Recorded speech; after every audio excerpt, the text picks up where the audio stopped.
नमस्कार डॉक्टर साहब। डॉक्टर साहब, आजकल जिसको देखो वो गैस की समस्या से पीड़ित है और लोगों में गैस की परेशानी को लेकर बहुत सी गलतफ़हमियाँ भी हैं। आज हम इसके विषय में जानना चाहेंगे। नमस्कार। आपने ठीक टॉपिक चुना है। आम लोगों में गैस से जुड़ी बहुत सी भ्रांतियां हैं और इस विषय में सही जानकारी होना बहुत ज़रूरी है। डॉक्टर साहब, गैस का मतलब क्या है? जब मरीज हमसे कहता है कि उसे गैस बहुत बन रही है, तो हम स्पेसिफिकली उससे पूछते हैं कि गैस से उसका मतलब क्या है, जी। क्योंकि अलग अलग लोगों का गैस बनने से अलग अलग परसेप्शन होता है। कुछ लोग हर परेशानी को गैस से जोड़ते हैं। कम जानकारी के कारण लोगों के मन में अजीब अजीब तरह के विश्वास होते हैं। जैसे किसी भी कारण से सीने में भारीपन या दर्द हो तो लोग समझते हैं कि गैस दिल पर अटैक कर रही है। सर में दर्द या भारीपन हो या चक्कर आते हों तो कहते हैं कि सर में चढ़ गई है। नसों में कमजोरी की वजह से पैरों में झंझनाहट हो जी। तो कहते हैं गैस पैरों में पहुंच गई है। डॉक्टर साहब, आम तौर पर लोगों का गैस बनने से क्या मतलब होता है? अधिकतर लोगों का गैस बनने से मतलब होता है पेट में भारीपन होना, जलन होना, अधिक डकारें या खट्टी डकारें आना और पेट फूलना। डॉक्टर साहब, गैस क्या होती है और क्यों बनती है गैस? इसको समझने के लिए एक छोटा सा उदाहरण लेते हैं। जी। यदि हम तेजाब के घोल में कोई चीज़ डालते हैं तो उसमें से बुलबुले उठते हैं, यानी गैस बनती है। यही क्रिया हमारे पेट में भी होती है। आमाशय यानी स्टमक में जब खाना पहुंचता है तो वहाँ मौजूद एसिड और पाचक रस उसका पाचन करते हैं, जिसके दौरान कुछ गैस बनती है। नेचुरल सी बात है, यदि पेट में तेजाब अधिक होगा तो गैस भी अधिक बनेगी। यह गैस डकार के रूप में मुंह से बाहर निकलती है। इसके साथ मुंह में खट्टापन और सीने में जलन भी हो सकती है। अब इसके आगे समझिए। आमाशय में से निकलकर जब भोजन आंतों में आगे बढ़ता है जी। तो पेट में मौजूद बैक्टीरिया यानी आंतों में मौजूद बैक्टीरिया उसमें फर्मेंटेशन करते हैं। इस क्रिया में भी गैस बनती है, जो कि मल द्वार यानी एनस से बाहर निकलती है।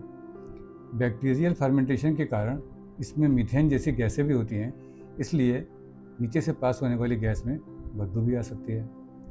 थोड़ी बहुत मात्रा में डकार आना या गैस पास होना बिल्कुल नेचुरल होता है। डॉक्टर साहब, कुछ लोगों को बहुत डकारें आती हैं, ऐसा क्यों होता है? डकारें अधिक आने का सबसे कॉमन कारण तो एसिड की अधिकता ही है। ओके। खाने में चाय, कॉफ़ी, मिर्च, गरम मसाले, तंबाकू, शराब, खट्टी चीज़ें, जूस और पेन किलर्स यानी दर्द निवारक दवाओं का ज़्यादा सेवन करने से अधिक गैस बनती है, अधिक एसिड बनता है। तेजाब के अलावा पित्ताशय यानी गॉल ब्लैडर की बीमारी से भी अधिक डकारें आ सकती हैं। कोल्ड ड्रिंक पीने के बाद बहुत डकारें आती हैं, क्योंकि उसमें काफ़ी प्रेशर पर कार्बन डाइऑक्साइड घुली होती है। जी। पेट में पहुंचकर ये कार्बन डाइऑक्साइड रिलीज होती है और डकार के रूप में बाहर निकलती है। डॉक्टर साहब, कुछ लोगों को नीचे मलद्वार से बहुत गैस पास होती है, उसका क्या कारण होता है? अगर आंत के किसी हिस्से में भोजन ज़्यादा देर तक रुकता है तो अधिक फर्मेंटेशन होता है, जिसके कारण अधिक गैस बन जाती है। भोजन में अगर अधिक चिकनाई हो, ज़्यादा शुगर्स हों, मसाले ज़्यादा हों, कोला ड्रिंक्स का सेवन ज़्यादा किया गया हो या मांसाहार ज़्यादा लिया गया हो तो भी ज़्यादा गैस बन सकती है। आंतों में इन्फेक्शन होने पर भी गैस अधिक बन सकती है। कुछ दवाएं भी ऐसी हैं जिनके सेवन से गैस ज़्यादा बन सकती है, जैसे कब्ज के लिए दी जाने वाली लैक्टोलोज या एक डायबिटीज़ की दवा होती है वोग्लिबोज। जी। इनके सेवन से भी अधिक गैस बन सकती है। कुछ चीज़ें ऐसी होती हैं जिन पर हमारा ध्यान ही नहीं जाता, जैसे हम च्युइंगम खाते हैं जी। जी। या एंटासिड सिरप पीते हैं। इनमें सॉर्बिटॉल नाम की एक शुगर प्रयोग होती है, उससे भी अधिक गैस बन सकती है और पास हो सकती है। डॉक्टर साहब, जैसा कि आपने पहले बताया, बहुत से लोग मानते हैं कि गैस शरीर में कहीं भी जा सकती है, जैसे कि सिर में, कमर में, कंधे या पैरों तक। क्या यह सच है? नहीं, ये पूरी तरह से एक भ्रम है। हमारा पाचन तंत्र यानी डाइजेस्टिव सिस्टम मुंह से शुरू होकर खाने की नली, आमाशय, छोटी आंत, बड़ी आंत और मलाशय से होते हुए मलद्वार यानी एनस पर जाकर समाप्त होता है। इसके अंदर जहाँ जो भी गैस बनती है वो या तो मुंह से बाहर निकलती है या मलद्वार यानी एनस से। यह शरीर के किसी और हिस्से में नहीं जा सकती। डॉक्टर साहब, कुछ लोग बताते हैं कि वे कहीं भी शरीर दबाते हैं तो डकारें आने लगती है। अगर गैस और कहीं नहीं जा सकती तो ये कैसे संभव है? ये भी एक बहुत बड़ा भ्रम है। ऐसे लोगों को जो डकारें आती हैं वे वास्तविक डकार न होकर केवल डकार का भ्रम होता है। इसे एरोफेजिया अर्थात हवा निकलने की बीमारी कहते हैं, जिसमें व्यक्ति अनजाने में थूक के साथ हवा निकल लेता है। ये हवा नीचे नहीं जा सकती, वो भोजन नली यानी इसोफेगस में रुक जाती है और डकार के रूप में बाहर निकलती है। इस तरह से हवा बाहर निकलने को वे डकार समझ लेते हैं। जी। ऐसे ही लोग ये मान लेते हैं कि उनके शरीर में गैस भर गई है जो कि दबाने से बाहर निकल रही है। डॉक्टर लोग लेकिन वे ऐसा बताते हैं कि डकार आने से उन्हें आराम मिलता है। ये भी एक मानसिक भ्रम होता है, क्योंकि उनके मन में ये बात बैठी होती है कि उनके शरीर में गैस भरी है और उसके निकलने से ही उन्हें आराम मिलेगा। इसलिए जब वे समझते हैं गैस निकल गई है तो उन्हें आराम महसूस होता है। ऐसे मरीजों को ये समझाना बहुत कठिन होता है कि ये कोई बीमारी नहीं, केवल एक भ्रम है। यहाँ पर एक महत्वपूर्ण बात यह भी है कि खान पान की खराबी के कारण इनमें से ज़्यादातर लोगों को एसिडिटी भी साथ में होती है।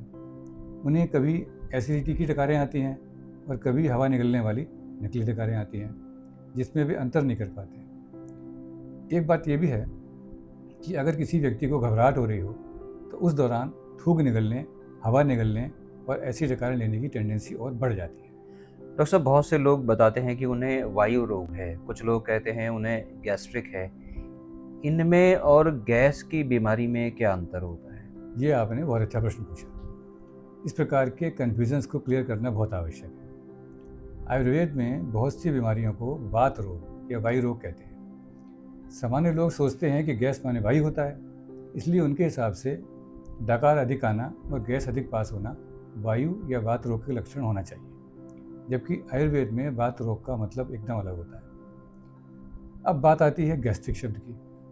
मेडिकल साइंस में बहुत से शब्द लैटिन भाषा से आए हैं। लैटिन भाषा में गैस्ट्रिक शब्द का अर्थ होता है आमाशय से संबंधित। इसलिए मेडिकल लैंग्वेज में आमाशय में सूजन को गैस्ट्राइटिस और आमाशय के अल्सर को गैस्ट्रिक अल्सर कहते हैं। अब गैस्ट्रिक में शुरू के 3 अक्षर गैस है, तो लोग समझते हैं कि गैस्ट्रिक का मतलब गैस से संबंधित। जी। इन सब कारणों से गैस, वायु और गैस्ट्रिक शब्दों का घालमेल बन गया। जब मरीज डॉक्टर के पास जाकर बताता है कि उसे गैस बहुत बन रही है, तो डॉक्टर कहते हैं कि तुम्हें गैस्ट्राइटिस है। डॉक्टर का मतलब होता है आमाशय में सूजन है, पर आम व्यक्ति इन शब्दों में कन्फ्यूज हो जाता है। डॉक्टर साहब, आम लोग गैस को एक बड़ी बीमारी मानते हैं, क्या सच में ऐसा है? अधिक डकारें आना और अधिक गैस पास होना आमतौर पर बड़ी बीमारियां नहीं होती। ये बहुत कॉमन समस्या है जी। और इनके बहुत से कारण होते हैं जो मैंने पहले बताए। लेकिन कभी कभी अधिक डकारें आना और जलन होना स्टमक या ड्यूडेनम में अल्सर के कारण भी हो सकते हैं। कभी कभी ऐसा भी होता है कि हार्ट की बीमारी के कारण सीने में परेशानी हो रही है और लोग उसे गैस समझ कर लापरवाही करते रहते हैं। इसलिए इन लक्षणों को हल्के में नहीं लेना चाहिए। अच्छा, कभी कभी इसका उल्टा भी होता है। कुछ लोगों को गैस के कारण सीने में परेशानी होती है और वे इसे हार्ट की परेशानी समझ कर परेशान होते रहते हैं, तरह तरह की जांचें कराते रहते हैं। सीने में परेशानी हो तो डॉक्टर की सलाह अवश्य ले लेनी चाहिए। एक बात यह भी याद रखनी चाहिए कि आंतें यदि ठीक से काम कर रही हों तो मलद्वार से थोड़ी बहुत गैस पास होना आवश्यक है। यदि किसी का पेट फूल रहा हो और साथ में मलद्वार से गैस पास होना और लेट्रिन आना बंद हो जाए तो भी फ़ौरन डॉक्टर को दिखाना चाहिए, क्योंकि ये लक्षण आंत में रुकावट के लक्षण हो सकते हैं। डॉक्टर साहब, जो लोग गैस से परेशान हैं उन्हें क्या करना चाहिए? जिनको एसिड अधिक बनने से गैस की परेशानी हो रही हो, उन्हें चाय, कॉफ़ी, मिर्च मसाले, खट्टी चीज़ें और तंबाकू, शराब, दर्द निवारक दवाओं का परहेज करना चाहिए। जी। इन लक्षणों को हल्के में नहीं लेना चाहिए, क्योंकि उचित इलाज और परहेज न करने से अल्सर बनने का खतरा होता है। यदि पित्त की थैली में पथरी के कारण गैस बन रही हो तो उसका ऑपरेशन करा लेना चाहिए। जिन्हें अधिक गैस पास होने की परेशानी हो, उनमें से जिन लोगों को आंत में इन्फेक्शन हो, उन्हें इसका इलाज करवाना चाहिए। अमीबा द्वारा होने वाली कोलाइटिस हमारे देश में बहुत कॉमन है। इलाज द्वारा ये काफ़ी हद तक कंट्रोल हो जाती है। अगर घी, तेल, मसाले, कोला ड्रिंक्स या मांसाहार के कारण अधिक गैस पास हो रही हो तो इनका परहेज करना चाहिए। धन्यवाद डॉक्टर साहब, आपने गैस के विषय में बहुत अच्छी जानकारी दी और हमारी बहुत सी गलतफहमियों को दूर किया। नमस्कार।